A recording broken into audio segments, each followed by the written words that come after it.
Olá, seja bem-vindo mais uma vez. Vamos dar continuidade agora em Mateus. Nós lemos anteriormente do verso 10 ao verso 14 e nós vamos ver agora algumas narrativas feitas somente pelo evangelista Mateus. E eu quero te convidar nesse instante para que você fique atento e aprenda o máximo que puder, porque esse texto agora, os temas daqui para frente são temas relevantes para a nossa vida diária, para o nosso cotidiano. Então, por favor, leiamos juntos e eu te peço que você vá lá, se inscreva no canal, curta aí e se gostou, divulgue, espalhe para os seus amigos, para os seus colegas e vamos juntos ler a Bíblia aqui vendo a história de Jesus, os 4 evangelhos como se fosse um só. No verso 15 está escrito: se o teu irmão pecar contra ti, vai arguí-lo entre ti e ele só. Se ele te ouvir, ganhaste a teu irmão. Então, no processo, na caminhada, a gente machuca um ao outro, a gente fere um ao outro. Isso é fato. Isso é certo. Nós erramos muito e precisamos pedir perdão. Mas aí, Mateus diz: se porém não te ouvir, toma ainda contigo 1 ou 2 pessoas, para que pelo depoimento de 2 ou 3 testemunhas, toda palavra se estabeleça. Ou seja, chegou um problema entre você e seu irmão, olharam um no outro, tete a tete, e a consciência de um deles não se quebrantou diante de Deus, nem deu perdão, nem pediu perdão, e não houve restauração. Então, por favor, leve, diz o texto, chame 1 ou 2 pessoas. Por quê? Porque ele está trazendo à memória a lei de Moisés, lá de Deuteronômio 19, verso 15, por exemplo, onde que nós não poderíamos julgar ninguém por apenas uma testemunha, qualquer que fosse o pecado da pessoa. Não, uma testemunha não era suficiente. Então Jesus aponta para a comunidade e diz então, diz o texto, para que toda a palavra se estabeleça, verso 17, e se ele não nos atender a essas 2, 3 testemunhas, dize-o agora à igreja, e se recusar a ouvir também a igreja, considero como gentio e publicano. Em verdade vos digo que tudo que ligardes na terra terá sido ligado nos céus, e tudo que desligardes na terra terá sido desligado nos céus. Em verdade também vos digo que se 2 dentre vós sobre a terra concordarem a respeito de qualquer coisa que porventura pedirem, ser-lhes-á concedido por meu Pai, que está nos céus. Porque onde estiverem 2 ou 3 reunidos em meu nome, ali estou no meio deles. Ou seja, ficou tete a tete, não resolveu, a consciência não se quebrantou, o coração não se rendeu para pedir ou dar perdão, chamou 2 ou 3 e ainda assim não conseguiu estabelecer a relação, levou à igreja que é a eclesia, os chamados para fora, aqueles que estão mais juntos, reunidos como grupo. Não é igreja no sentido como nós conhecemos hoje, igreja tal, 4 paredes, não. Era a comunidade. Aqui, por exemplo, nem templo se tinha ainda. Jesus caminhava com eles assim, andando, passeando, atravessando nos montes, nos becos, ali nas aldeias, nas comunidades, ia pregando. Era assim que a igreja caminhava. Então leve a dimensão da igreja. E leve aí a dimensão da igreja, não é para ir humilhar aquele que está ofendido ou que ofendeu, para puni-los, para expulsá-los da igreja, para que esse irmão se perca no mundo afora, não. Aqui é para que a consciência se estabeleça, para que aquele mal não aconteça com outros, porque a igreja carrega em si o chamado amor. Não é para um destruir o outro, não é para humilhar o outro, mas é para restaurar. Então leve a consciência de todos, para que isso seja tratado, para que não chegue aos tribunais humanos, para que as partes se resolvam ali no ambiente interno, porque a igreja que anda em amor, ela carrega esse poder dado por Deus. Quando nós concordamos, quando nós ligamos as coisas aqui na terra em amor uns com os outros, isso é ligado no céu. E todas as vezes que a gente não concorda, não liga aqui na terra em amor, isso não é ligado nos céus. Ou seja, a gente precisa ter essa consciência de que onde estiver 2 ou 3 reunidos, o Senhor está presente. Esse é o conceito de comunidade, esse é o conceito de igreja, chamados para fora. E isso é o importante, que o perdão seja estabelecido, que as partes sejam curadas e que não gerem raízes dentro de cada um, disseminando e destruindo a comunidade, destruindo a família, destruindo a empresa, onde tiver gente. Porque raízes têm esse poder de crescerem e contaminarem e destruírem tudo. Na sequência, no verso 21, diz o texto: então Pedro, aproximando-se, lhe perguntou: Senhor, até quantas vezes meu irmão pecará contra mim que eu lhe perdoe? Até 7 vezes? Respondeu-lhe Jesus: não te digo que até 7 vezes, mas até 70 vezes 7.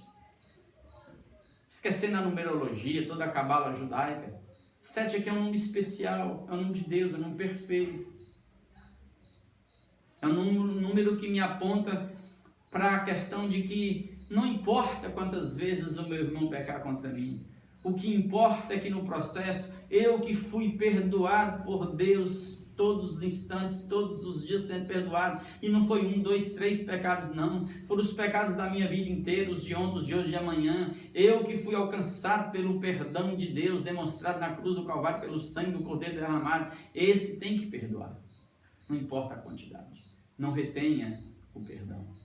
Reter perdão é manter sua alma enclausurada, fechada, acorrentada, adoecida, adoecendo outros. E a parábola seguinte vai assim exemplificar isso, porque Jesus vai dizer: por isso, em função do que ele disse anteriormente, do perdão, do caminhar com os irmãos em amor, perdoando uns aos outros, ele está dizendo que o reino dos céus é semelhante a um rei que resolveu ajustar conta com seus servos. E passando a fazê-los, trouxeram-lhe um que lhe devia 10.000 talentos, ou seja, um talento são 30 quilos. Se eu pensar em termos de ouro, 30 quilos de ouro. 10.000 talentos são 300.000 quilos de ouro. 300.000 quilos são 300 toneladas. Era uma dívida impagável para a época. Ou seja, a minha dívida com Deus é impagável e mesmo assim ele me perdoou. Não tendo ele, porém, com que pagar, ordenou o seu senhor que fosse vendido ele, a mulher, os filhos e tudo quanto possuía, e que a dívida fosse paga. A dívida cara, esposa, filhos, parentes, é muito rasga o coração.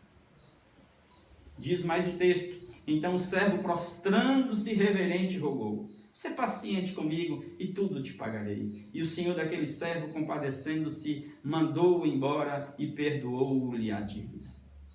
É tremendo você saber que não importa o tamanho do seu pecado, da sua dívida para com Deus.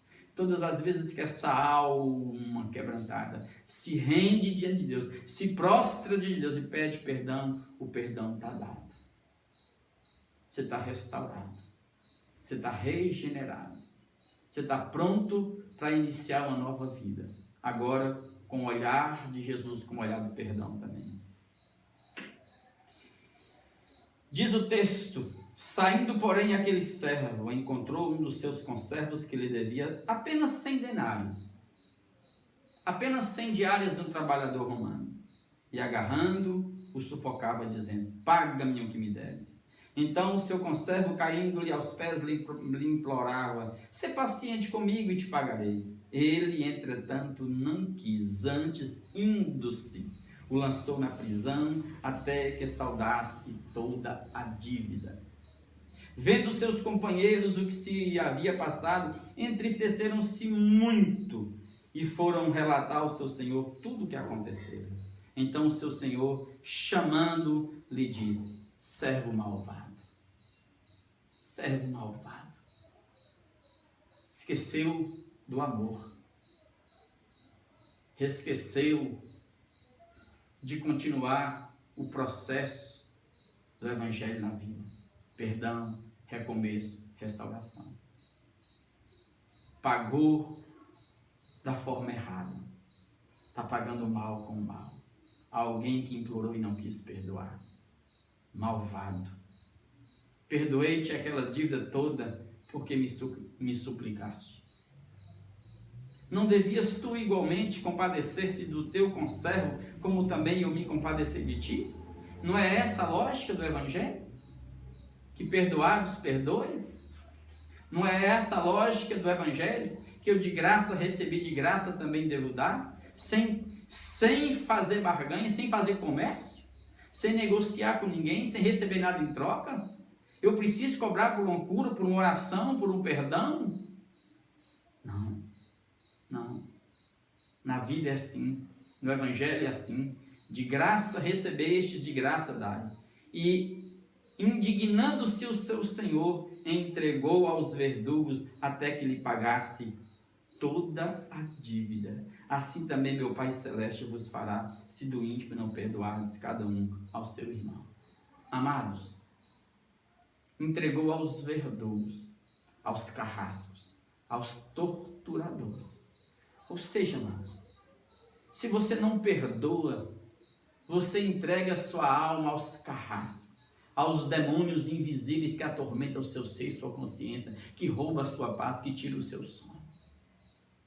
Você atormenta a sua alma e tortura a sua alma, porque esse perdão retido é o mesmo perdão retido, cheio de malignidade, que vai ser levado para a esposa, para os filhos, para todos que estão ao seu redor.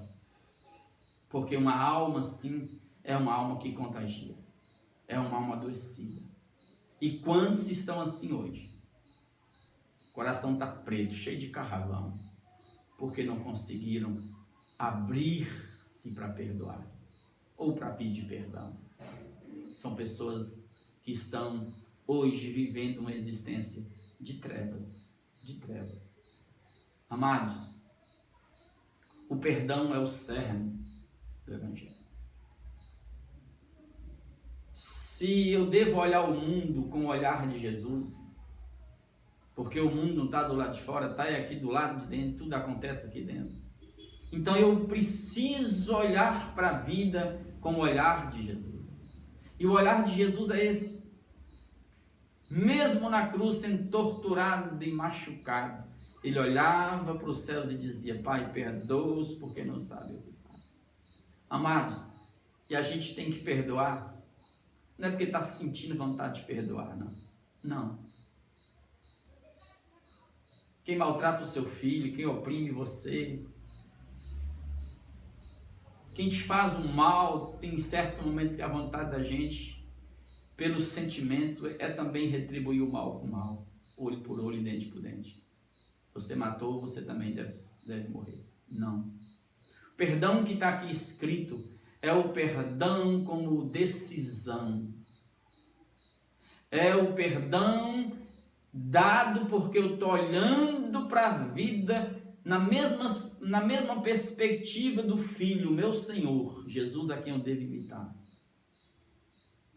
Então eu decido, não porque eu estou sentindo vontade de perdoar, mas eu decido por amor.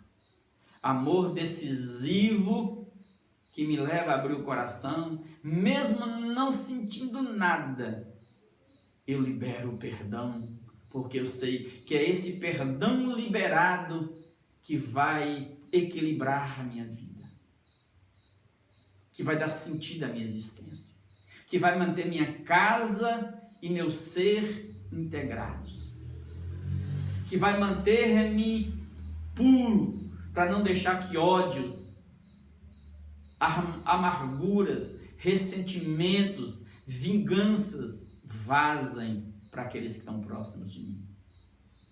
Esse perdão é perdão que dá ao outro o direito de recomeçar. Assim como eu, morto em pecado, aproximado de Deus pelo sangue de Jesus, eu fui regenerado. Deus fez um novo Gênesis em mim, para que eu agora, morto para este mundo que odeia, que mata, que não quer perdoar, eu possa viver o tempo que me resta na carne em novidade de vida. E viver em novidade de vida é viver em amor, é viver em perdão, é viver em justiça. Então, se você está com sua casa assim, cheia de mágoa, de ressentimento, de ódio, de vingança, perdoe nesse instante. Ou dê perdão. Mas, por favor, não espera sentir nada, não. Não fica orando, esperando esse momento, oh Deus, me mostra que eu vou perdoar. Não, decida perdoar, mesmo não sentindo nada. E você verá que cadeias vão quebrar. ferrolhos de ferro, portas de bronze vão ser despedaçadas aí dentro. E você vai libertar não somente a você que está aprisionada, mas aquela alma que você também recusa dar perdão. Vamos orar nesse instante e deixe Deus curar seu ser. Deus, obrigado por esse instante. Cura-me e cura os teus filhos que estão ouvindo esta palavra. Aqueles que estão carregando dores, que estão numa existência machucada, ferida. Aqueles que estão já com as casas divididas, cheias de ódio, de mágoa, de ressentimentos, em função de vinganças, de ódios, de coração que não se abre para perdoar. Eu te peço nesse instante, Pai, que o Senhor, o poder do teu Espírito, os visite. Que o Senhor os levante do pó, da escuridão. Que o Senhor destrua, Pai, essas sombras, essas forças malignas que oprimem essa mente, que cegam-os para não enxergar o amor do Senhor. Restaura famílias agora. Restaura corações, Pai, que estão adoecidos. Restaura o teu povo. Sim, para que esse povo do Senhor, ó Deus, possa no caminho ir perdoando e perdoando. Porque foi assim, Pai, que o Senhor fez conosco. E nós te agradecemos pelo sangue do Cordeiro que nos cobre. Obrigado, Pai, por este momento. Obrigado pelos exemplos que nós temos de que, de fato, é esse evangelho que nós temos que seguir a cada dia. Nós oramos e abençoamos o teu povo, em o nome de Jesus. Amém, amém, amém. Vamos ligar, meu filho.